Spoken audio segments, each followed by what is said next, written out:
like to jump in, and I'd like to introduce Gene Wie.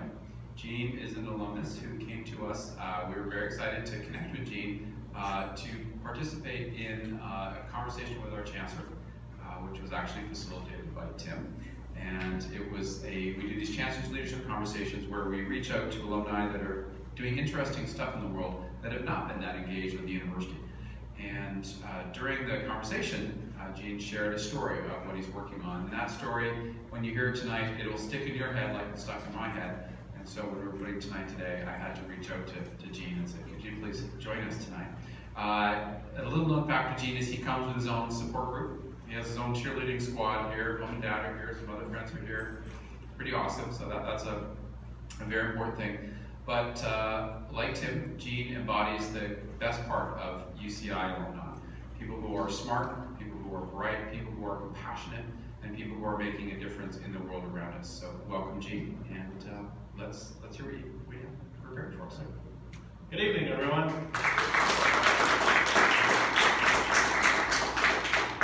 So we're coming up with this intermission here, and I wanted to talk to you a little bit about my journey here as an Anteater and what that looks like now, 20 years later after I started in my studies here at UCI. Probably one of the most challenging things that I face these days as a teacher, and that is my main job these days. I don't play tons of concerts anymore, and I don't write software to a big company anymore. I spend most of my days interacting with students everywhere from about first and second grade all the way up through college, and I teach people everything from how to play an orchestra, how to operate an instrument, how to write code in Python, how to hide your browser history from your parents. No, I'm just kidding.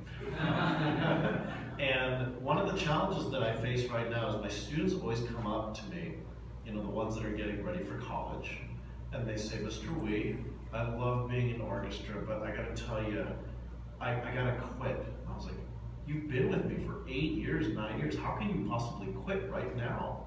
And they say, well, I've been talking to a lot of people, and now I have to, be serious and go get a real job. And I look at them and go, I don't have a real job. Like, no offense, Mr. Wie, but, you're just my teacher. So, and this happens all the time.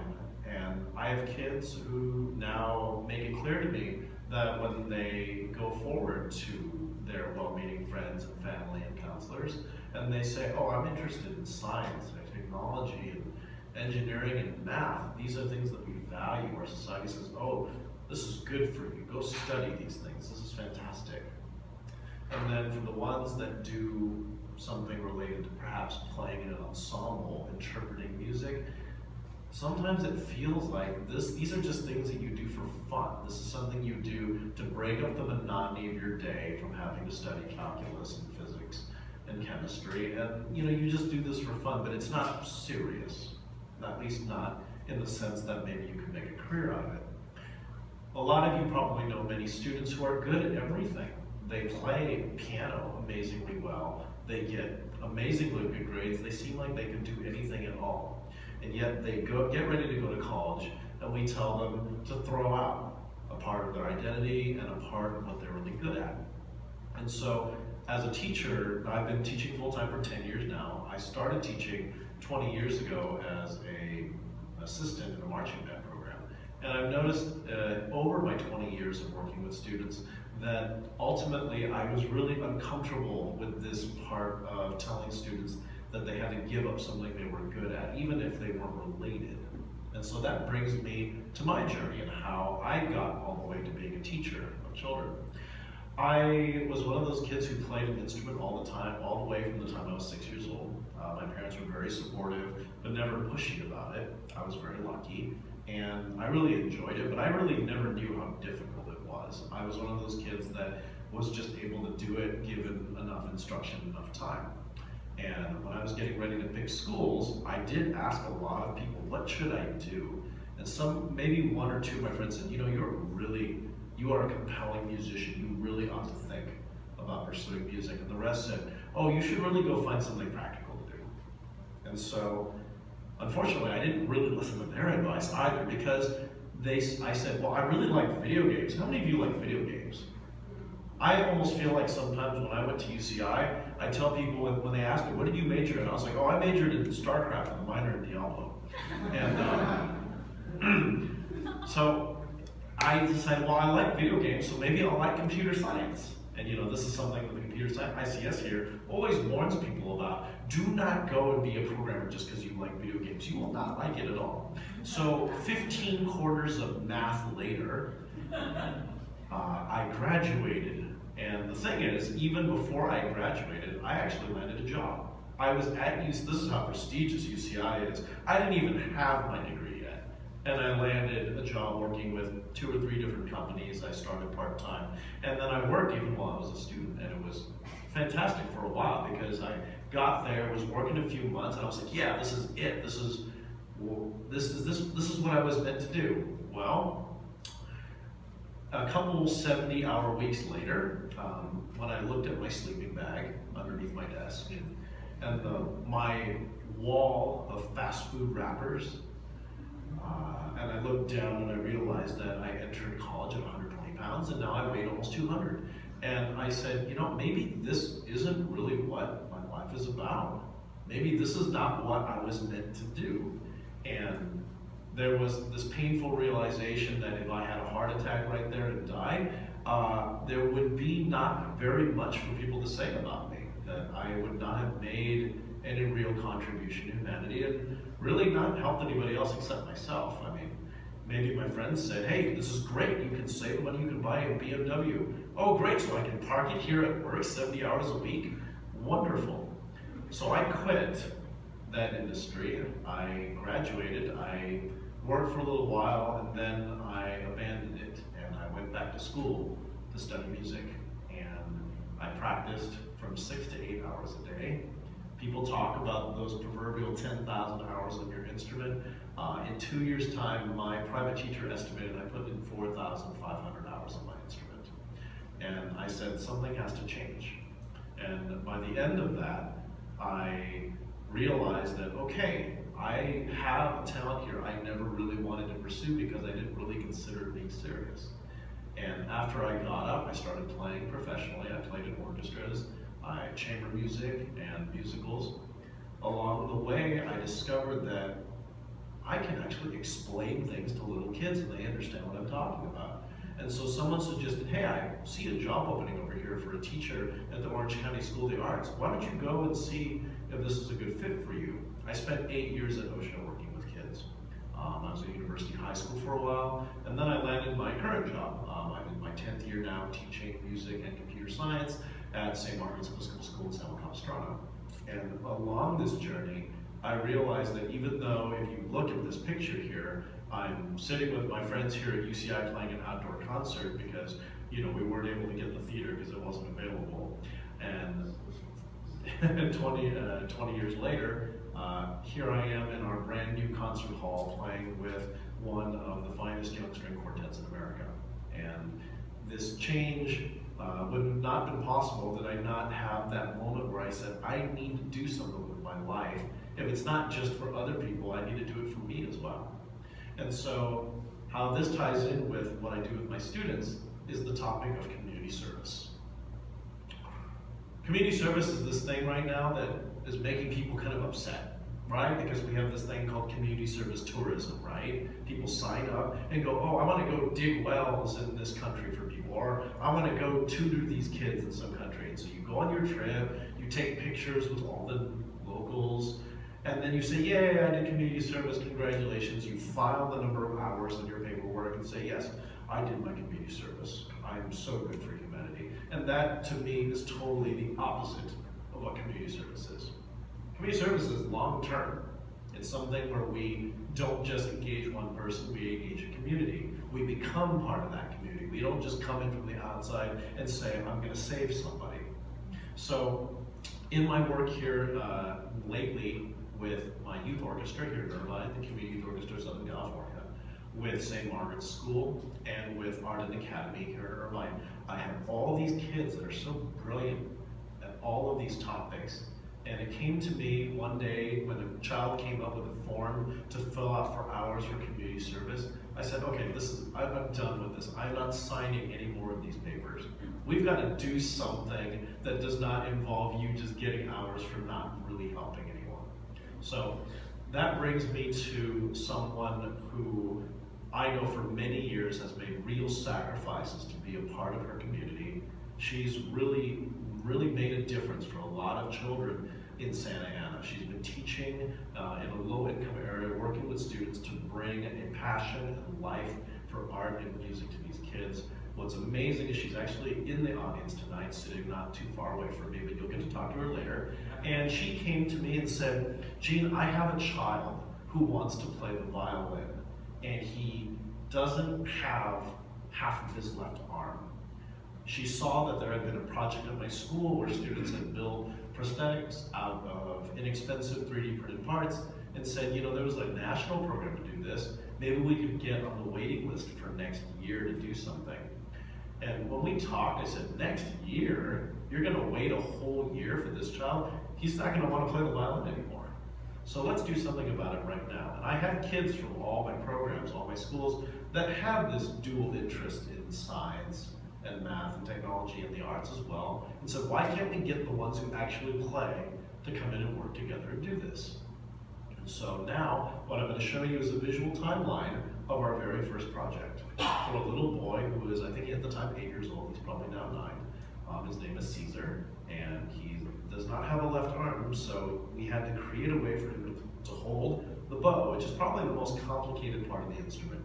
You might think the violin is the most difficult, where you have to put the fingers down and change the notes.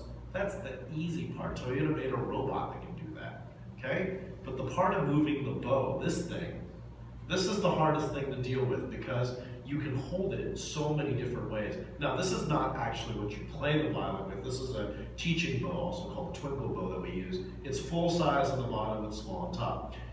All these ways that I'm putting my fingers on this bow represent different sounds, different colors, different expressions that can be made with it. So you can see someone who doesn't have a hand that wants to play this, we can't just make them a hand that looks nice and can hold the bow. We actually have to create a device that somehow gives them the ability to have this kind of functionality, to be able to paint with the 100 different colors of sound. You have to be able to hold your bow 100 different ways. I said, let's try off-the-shelf components first. What might it look like? So, my students said, Mr. Wie, let's go to the hardware store. Okay, let's get some PVC pipe. Why doesn't PVC pipe work? Because it's heavy. Okay, we put this thing on this poor kid. He was like, oh, I can't move. Oh, well, that fell back to the drawing board. Okay, so let's sit down now. We've got some 3D printers here. Let's see what we can make. So, when you print stuff on a 3D printer, you have to be really careful about the numbers you enter into the program. Because if you're not careful, you end up with the really big thing you see on the left, right? That might be good if you're going to do a Halloween costume and the child's going to be Mega Man for Christmas.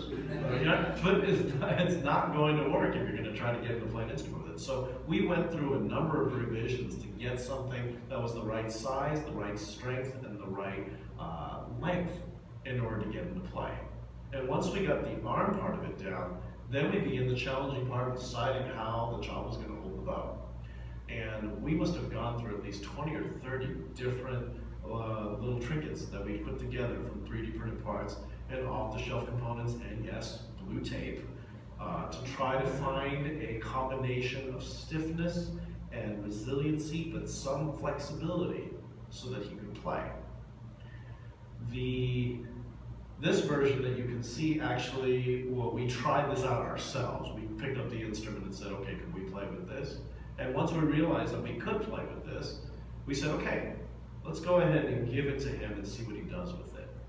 And so here he is trying the very first version of this project. And he's actually using my instrument because we didn't have his reverse size, his instrument with him at the time. Caesar is a special case because he can't play the instrument as it is traditionally built, with the instrument on the left side and the bow on the right. He actually has to put it on the mirror image side, which means he even needs a specialized instrument that's built for him for these purposes. Can you bring your elbow, take your elbow back like that? Yes. Yeah, very good. And close on it. Perfect. Okay. Let's see, can you just try that? And relax. Okay, very good. See if that works.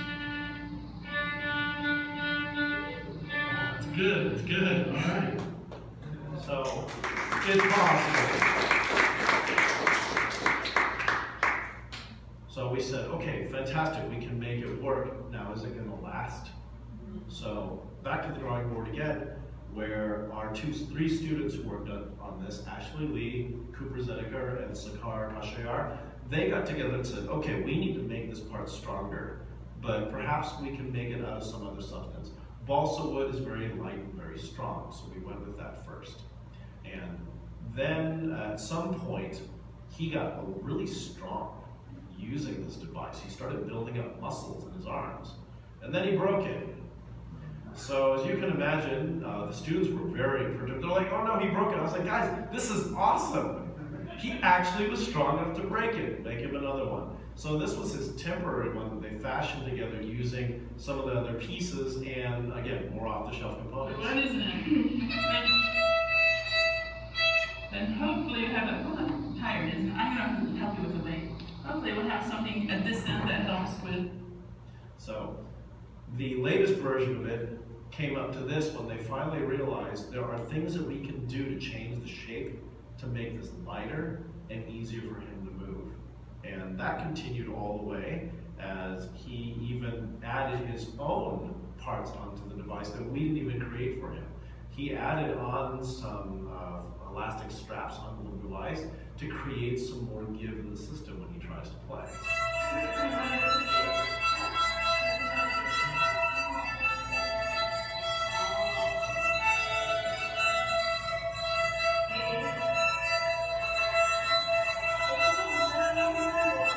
So this is the most recent innovation that we've been working on, and we were trying to give him a way to get that flexibility of the bow that he does not yet have. And the students have just been so amazing working on this, because every single time I give them a challenge, they come back and they come up with something really new and interesting to make the project work. Again, this is a long-term engagement here. We're not building him an arm and then saying, okay, here kid, go off and play with this, you're done, right? We're in it for the long haul. We are committed. During the summer, when he was attending our summer music festival as a student so that he could participate with this, my wife and my friends went and drove him to and from the festival every single day. I can't tell you how much more commitment there could be when you're really doing everything you can for students like this. So here he is, at least I guess the success of our first milestone. He is participating in our summer camp, where he is playing both in concert with a full orchestra and all these other kids who play the violin, as well as participating in a class with our visiting violin professor from Japan, Yoko Matsuda, who used to teach at the Toho School. That's Japan's Juilliard, by the way. So we were just so thrilled to be able to give this experience to him. So from there, I have to look at this project now and say, we have some dreams that are associated with this project, and it's not about giving this one kid an arm. We have all these causes today that ask for people's attention, ask for people's resources, they ask for your money, right? And I know that here I have students who are telling me, oh, I'm involved in this organization, Mr. Wie, that's doing cancer research. I'm involved in this organization that wants to help people who are hungry, that can help solve poverty. And I look at my project and go, okay, and I want kids to be able to play the violin. I know that may not seem like the most, sensible thing, okay? And because when we look at charities, we look at projects that people do, we want to do things that are sensible. But what I look at this program for is not to be sensible. It's to help spark some dreams that maybe people don't have yet. And it comes back to me for this word empowerment, right? We like to use that word a lot to describe people who can do things they couldn't do before. But I don't look at this as empowering a single child or the recipient of one of our items. That is, we are helping the child first, yes. But we're also creating opportunities for K-12 students to connect their artistic and their technological and scientific understanding to be engaged and help other people in a way that makes sense to them. That is more than just, giving someone a book or, picking up trash off the beach, but even though those are wonderful things and all, but anybody can do those things.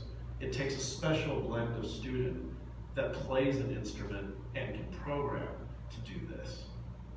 This is also for teachers to reach out to educators to know that if you are familiar with the Suzuki method at all, which starts little kids to play their instrument as young as 3 years old, they have this thing that says every child can. And truly, when you can go up to an educator who is facing the greatest challenge of working with kids with disabilities and say, no, actually you can, and here is how you can do it.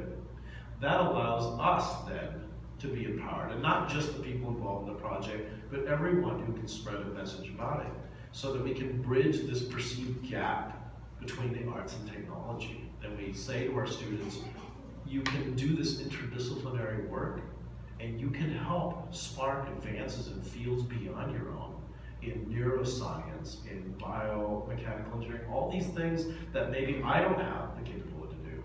I've always told the kids, look, I do not have the capability to go and do the research to find a cure for cancer. I am not going to be that person, okay? But I know what I'm good at doing, and that's I can communicate with my students. I know how to teach them the basics in the fields that I'm good at. And so I hope that if I can teach these things, give my students what I hope is a great foundation in the things that they learn from me, they will be the ones to go forward and make these advances. There is no other gift that I can give them, and that is the best thing I know that I can do. So in all of this, I see my own kids, Arthur and Genevieve, and as I see them grow up, I see them learning, and I realize, okay, now that I finally had kids, I finally get it, okay? I cannot guarantee them a future where things will be easy, but the only thing I can do is to teach them to the best of my ability. It's the same thing that I do for my K-12 students every day. And so the last message I leave with you is, do not feel that even though you may not have a particular skill in a particular area that you cannot make a difference. You can always make a difference. It's just that you have to figure out, as I was saying earlier, you have to find out whatever it is for you personally where you are going to be able to make the greatest difference. It's the reason at UCI I was so fortunate, because they let me leave a bachelor's degree in computer science and do a master's degree in a wholly unrelated field. It made the biggest difference in my life. That's the reason I'm so grateful to be here at UCI. Thank you.